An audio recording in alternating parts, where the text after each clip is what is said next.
Do you have anything, like, is there something like that we can do for ourselves, for someone watching, if they find Yes. themselves, wow, I always seem to go into this funk, or I always seem to Yeah. get myself into this Yeah. state. Is there a way that we can break our own patterns that can be helpful? There is. I think the first step is the awareness that it is a pattern, that it is not you.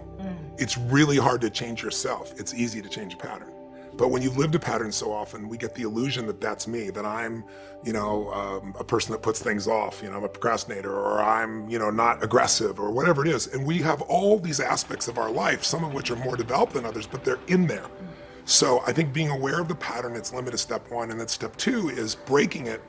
But people can break their pattern easily. They just don't, not only because they're in it, but because most people have never decided to say, I'm not going to tolerate this in myself anymore. So awareness is step one. Step two is raising the standard and going, this just isn't me. This is not what I stand for. This is not good for my kids. This is not good for my husband or wife. This is not good for the world. It's not good for me. And then putting a line in the sand that says, this ends here now. And then how to break your pattern. There's a million ways to break your pattern. I mean, all lasting change happens in an altered state. See, most of us think of hypnosis, like people say, you can't hypnotize me, and they're usually in a trance when they're telling me that. I don't hypnotize anybody, I de-hypnotize them. We've been hypnotized by our culture to settle for things. We've been hypnotized by our past to think of ourselves as being limited when we're not. And so what I really try to do is I alter people's state, because in an altered state, you'll do it. Just knowing, most of us know what doesn't work and what works. Most of us know when we're screwing up. Most of us know what we should do, but we don't do it. And the reason is because in that state of mind, you're not going to. If you want, I can go on a rant on what is my highest level mission right now. Yes, please. Okay. So for decades, my obsession has been, what makes the difference in people, right? Why do some people, you give them everything, love, joy, tremendous education, economic well-being, and they end up going in and out of rehab all day long? How many actors, actresses, wealthy people have you seen do this? It's sad. And then there are people that life has just beat the hell out of, right? People have gone through physical abuse, sexual abuse, emotional, spiritual abuse.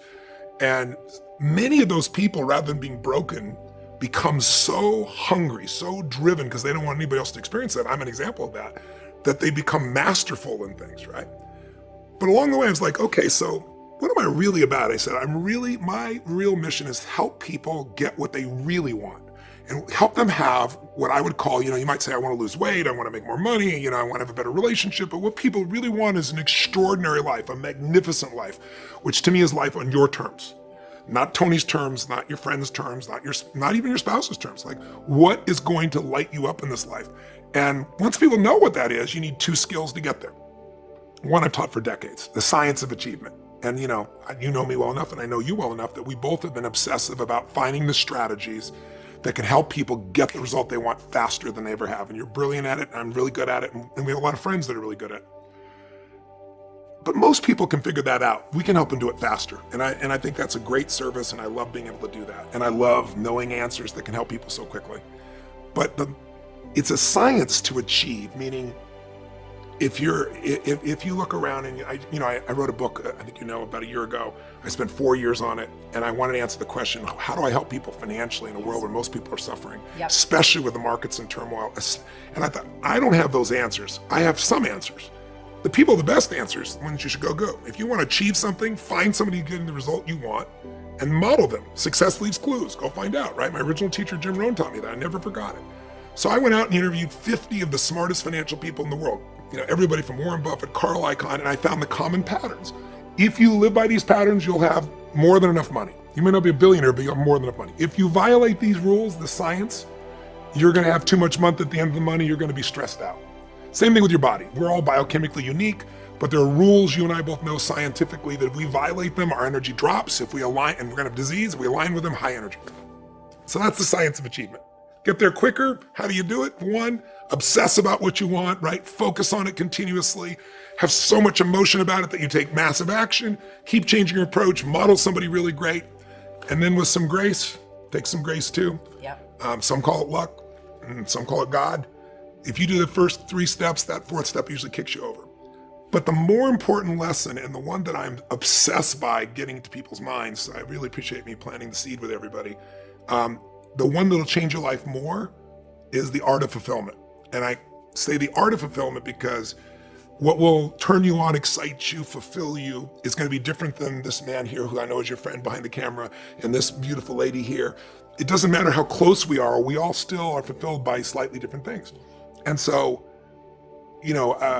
what I really want is, I believe that success without fulfillment is the ultimate failure. And I really want people to be fulfilled even more so, because billionaires, that sounds ridiculous, but they're a dime a dozen. That's an exaggeration, meaning lots of people become billionaires. What's a hell of a lot more rare is someone who loves life every single day and stays happy when it doesn't go their way. There's nothing worse than an angry rich man, an angry rich woman. You want to slap them. It's like they have every benefit in life, but that's what the human mind does. The human brain is 2 million years old, and this is not designed to make you happy. It's designed to make you survive. And survival, it does it by fear.